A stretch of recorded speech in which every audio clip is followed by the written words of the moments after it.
எண்ணெய், கடுகு, கருவேப்பிலை, காய்ந்த மிளகாய், சீரகம், மிளகு, சுக்கு, வெந்தயம், பூண்டு, மஞ்சத்தூள், மிளகாய்த்தூள், மல்லித்தூள், கரைத்த புளி, வெங்காயம், தக்காளி, அரைத்தெடுத்த தேங்காய். நல்லெண்ணெய் ஊற்றிங்க. நல்லெண்ணெயில் பண்ணிங்கன்னா குழம்பு வந்து வாசமாக இருக்கும். தாளிப்புக்கு கடுகு, மிளகாத்தூள் போட போகிறோம். இருந்தாலும் காஞ்ச மிளகா ஒரு 3.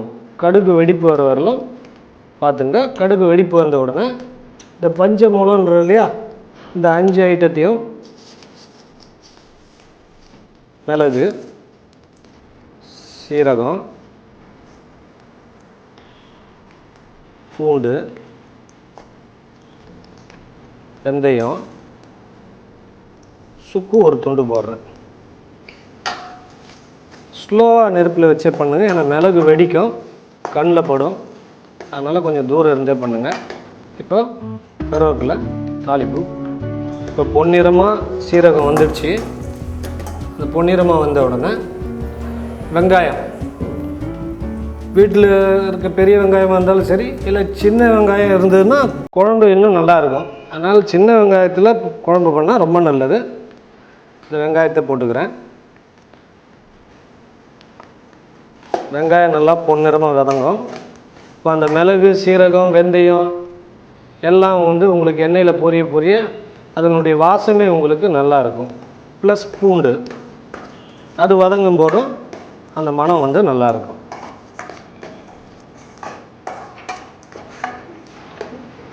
ஸோ வெங்காயம் பொன்னிறத்துக்கு வதங்க ஆரம்பிச்சிருக்கு. எல்லாம் சேர்ந்து பொன்னிறத்துக்கு வதங்கின உடனே இப்போ தக்காளியை போட்டுக்கணும்.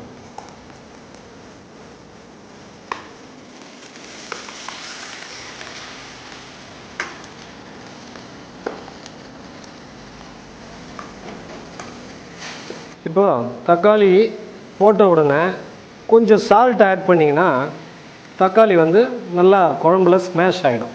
உப்பு போட்டிங்கன்னா தக்காளி நல்லா வெந்துடும், ஸ்மேஷ் ஆகிடும். குழம்புக்கு ஸ்மேஷ் தேவை. அதனால் தக்காளி போட்டோன்னா நம்ம உப்பு சேர்க்குறோம். இப்போ தக்காளியும் ஓரளவுக்கு வதங்குது. இப்போ கொஞ்சம் மஞ்சத்தூள்,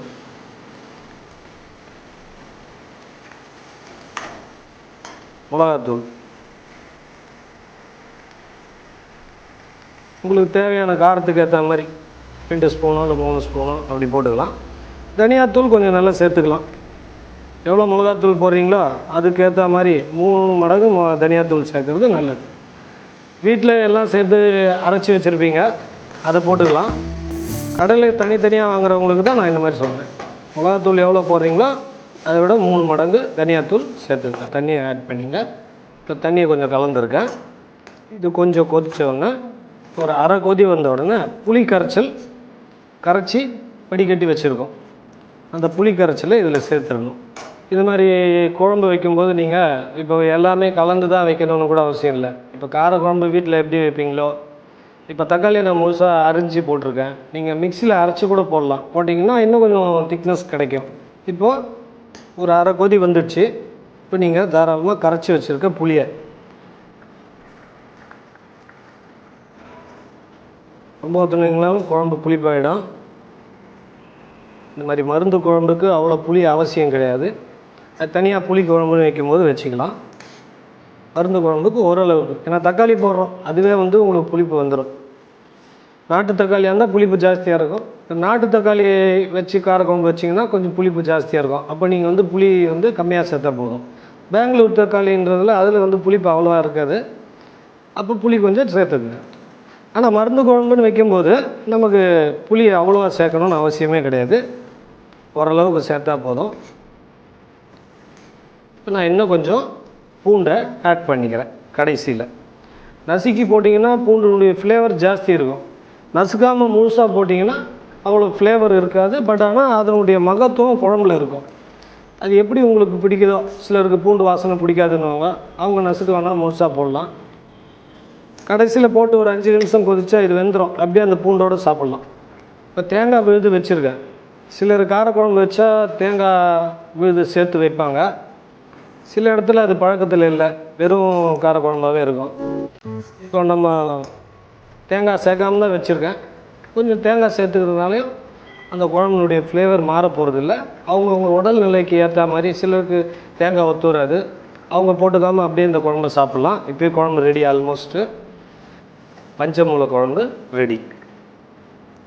இது வந்து இன்றைக்கே சாப்பிடணும், வச்ச உடனே சாப்பிடணும் இல்லை, எவ்வளோக்கு எவ்வளோ இந்த மிளகு, சீரகம், வெந்தயம் எல்லாம் ஊறுதோ அவ்வளோக்கு எவ்வளோ உங்களுக்கு உடலுக்கு ரொம்ப நற்பயனை தரும்.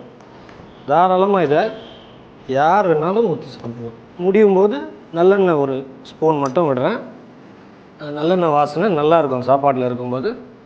ப்ளஸ் ஃபில் பண்ணும்போது கருவேப்பிலை கொஞ்சம், மல்லி பொடியாக நறுக்கி வச்சுருக்கேன், இந்த மல்லி கொஞ்சம்.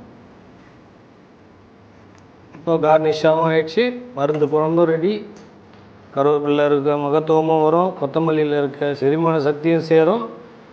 அப்படி பார்த்தீங்கன்னா இது ஒரு நல்ல ஒரு குழம்பாக உங்களுக்கு அமையும்.